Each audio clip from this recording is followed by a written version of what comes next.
जीवन की महायात्रा में स्वागत है। यात्रा जिसे शुरू हुए 3.5 अरब साल हो गए।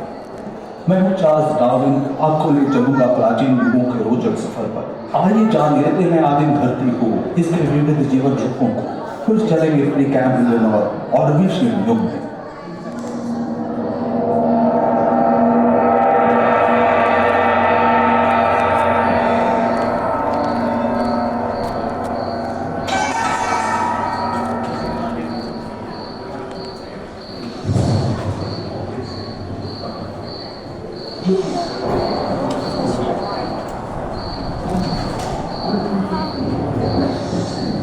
कहते हैं कि 460 करोड़ वर्ष पहले प्रचंड धूल के बवंडर से हमारे सौर जगत का जन्म हुआ।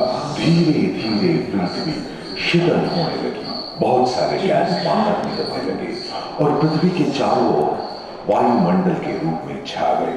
इन गैसों ने बिजली की कड़क और बादलों की गरज से मिलकर एमाइनो एसिड का निर्माण किया।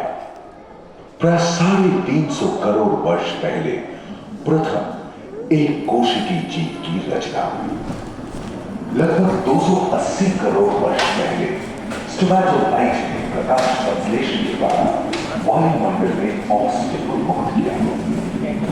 वायुमंडल में ऑक्सीजन के स्तर में निरंतर वृद्धि से 120 करोड़ वर्ष पहले एक से अधिक न्यूक्लियस वाले बहुकोशिकीय जीव का जन्म हुआ। इस क्रमिक विकास से platform, jellyfish, starfish, nautilus,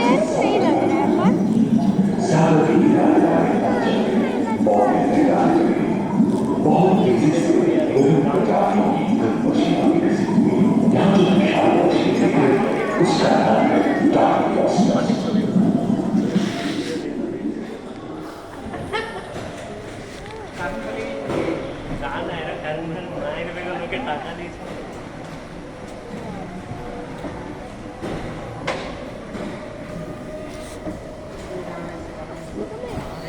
अरे हिला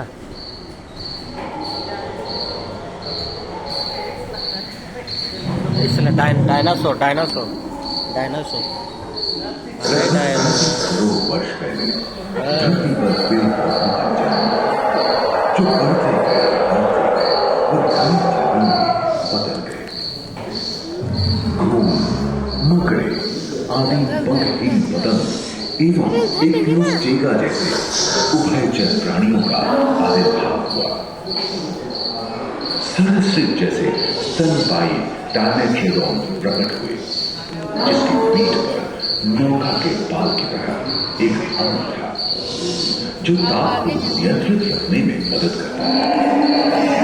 सरसृप की तरह ही एक अन्य स्तनपायी प्राणी साइनोमेटस इन दिनों काफी प्रभावशाली हो उठा था। इसकी विशेषता कुत्ते से बहुत मिलती थी।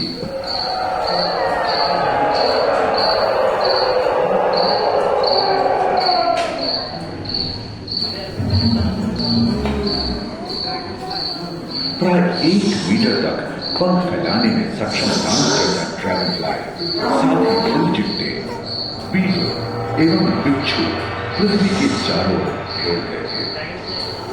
धरती में पाए जाने वाले अधिकांश कोयले ही कार्बोनिफेरस युग के मृत पौधे से उत्पन्न हुए थे, जो कि धरती के अंदर दब गए थे। उन दिनों पृथ्वी के 1/3 हिस्से में एक आदेश था जिसे पैंचिया कहा जाता था। जलवायु गर्म रहती थी। भूभाग पर प्रागैतिहासिक सैलसिद्धों का ही शासन था, जिन्होंने शुष्क जलवायु के साथ खुद को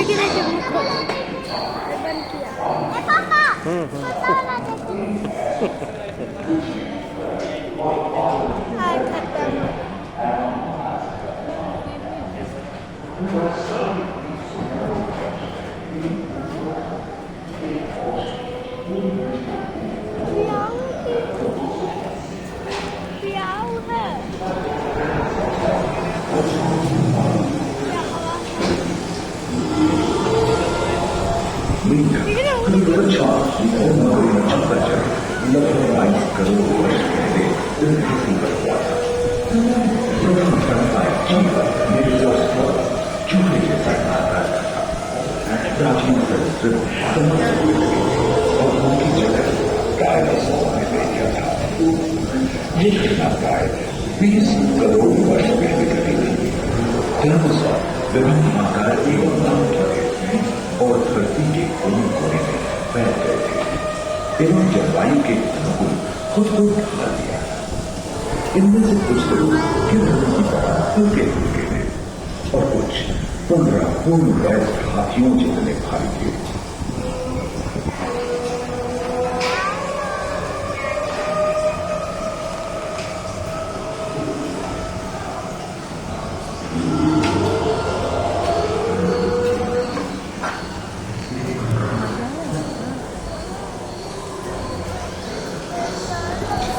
कुछ 4 पैरों से चलते थे तो थियोफाइसिस 2 पैर वाले डायनासोर।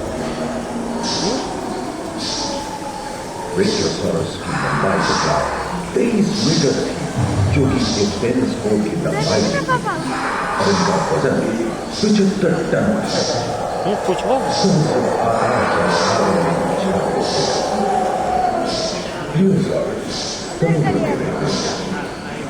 सबसे प्राचीन फ्लाइट ड्रैगन को करिए ना पक्षी आज का स्वराज का उदय हुआ।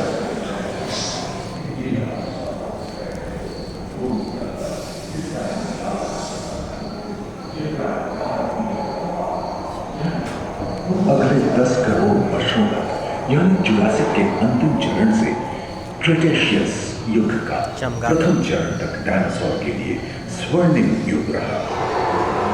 जलवायु में उन्नति की मौजूदगी से पृथ्वी पेड़ पौधों से भर उठी थी।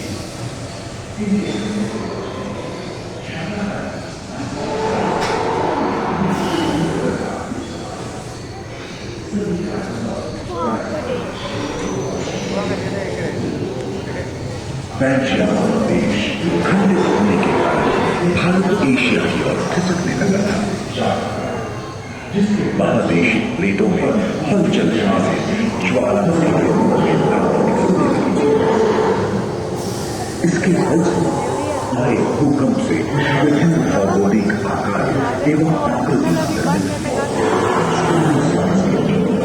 नौका के पाल की तरह एक अंक हुआ करता था, जिससे वो अपने शरीर के ताप को नियंत्रित करता था। एवं ओरी रास्ते जैसे छोटे डायनासोर तो ओलंपिक के तेज धावकों की तरह दौड़ सकते थे। और ओरिकोसॉरस के सिर पर गलती करीबन 5 मीटर लंबे पंख वाले टेरोनोस उड़ने फिसलने में आए। सुनने में विचित्र लगे, पर अधिकांश डायनासोर जैसे कि ट्राइसेराटोप्स और एंकिलोसॉरस लोरेसिया और गोंडवाना नाम के 2 भूखंड महादेश में रूपांतरित हुए एवं समुद्री गर्भ के कठोर रॉकीज एवं अन्य पर्वत श्रेणियां निर्मित हुई।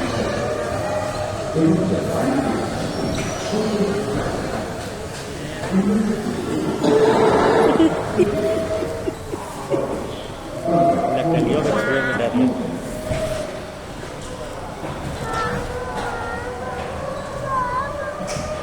130 to 65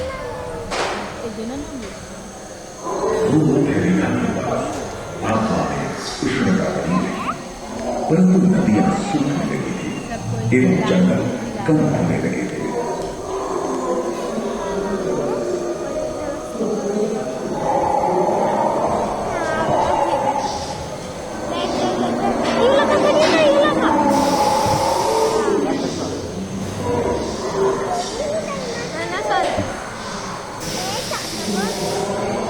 एकांत महादेश में जीव जंतुओं का विकास स्वतंत्र रूप से शुरू हुआ।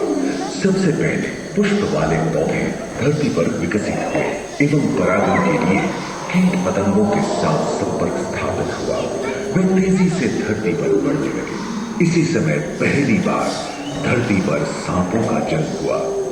डायनासोर में सबसे भयंकर था टिरानोसॉरस रेक्स। भूस्थल पर इसका ही राज चलता था। उधर देखना। ये प्राय 12 मीटर लंबा, यानी 2 मंजिला मकान के आकार का था। उसका करिए।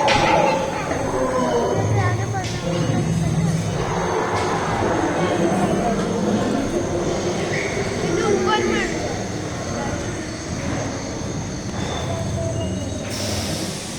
इनके धंधे में पहुंचने के लिए शाकाहारी आइकेलोसॉरस और आगे आओ, अपनी हमारा फोटो पूंछ के उत्तर का इस्तेमाल करते हमारा फोटो के लिए बोल सभी डायनासोर प्राय 6.5 करोड़ वर्ष पहले विलुप्त हो चुके है ना?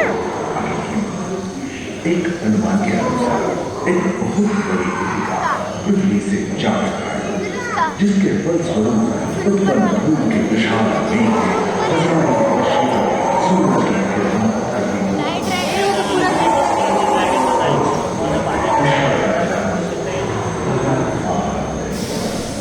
अच्छा छूना छूना छूना छूना चाप देगा ना। चलिए फोटो लीजिएगा। फोटो देरवा में कैसे आएगा? अब बदमाशी करेगी। करती है।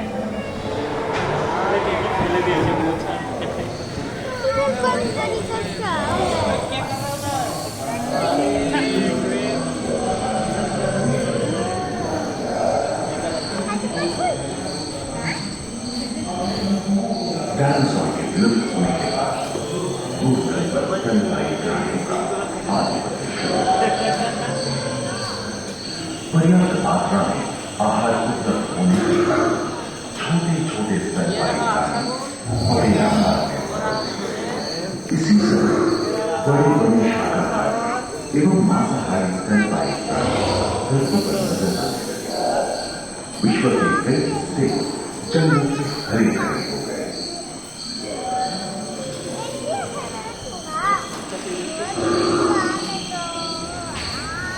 हाथी का दांत छुएगा तो पापा खड़ा होके छू दे। हाथी के पूर्वज डायनोथेरिक और घोड़े के पूर्वज यूहिपस की उत्पत्ति हुई, जो आज के हाथी और घोड़े में रूपांतरित हुए। लेमूर, टर्सियर जैसे प्राइमेट भी इसी युग में पैदा हुए। घोड़े अस्थियों वाले आज के दिनों के पक्षी इन्हीं दोनों जन्मे थे। डायाट्राइमा जैसे बड़े एवं उड़ने में अक्षम पक्षी उन जगहों में रहते थे जहां मांसाहारी बड़े स्तनपायी प्राणी नहीं मिलते थे। एक एवं बंदरों का जन्म लगभग 1 करोड़ वर्ष पहले हुआ था। इस समय आदि मनुष्यों का आविर्भाव हुआ। जलवायु में शीतलता आने एवं भूमि पर बर्फ की चादर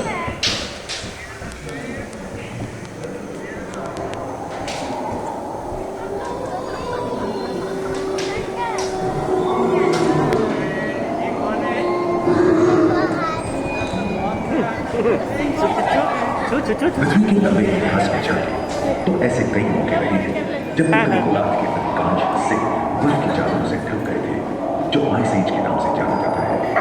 हम आज ऐसे ही एक आइस एज में रह रहे हैं जो 20 लाख वर्ष पहले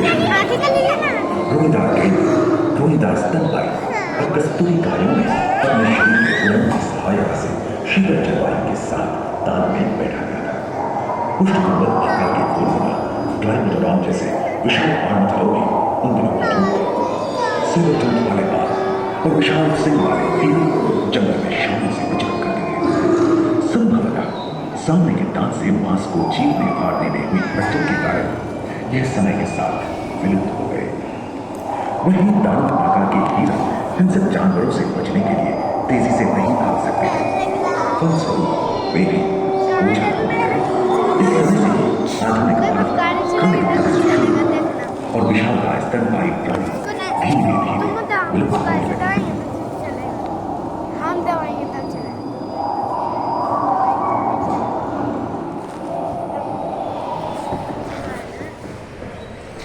उम्मीद है कि आपको इस सफर में मजा आया होगा, जहाँ जीवन विकसित होकर लाख और अन्य ऋतुओं में परिवर्तित हो। दूसरे ध्रुवों पर रिवोल्यूशन पैराडाइम में मानव की यात्रा और विज्ञान और तकनीक तथा अत्याधुनिक तकनीक की भारतीय विरासत का भी इसी और पहले होने पर आनंद लिया। अपने अनुभवों को याद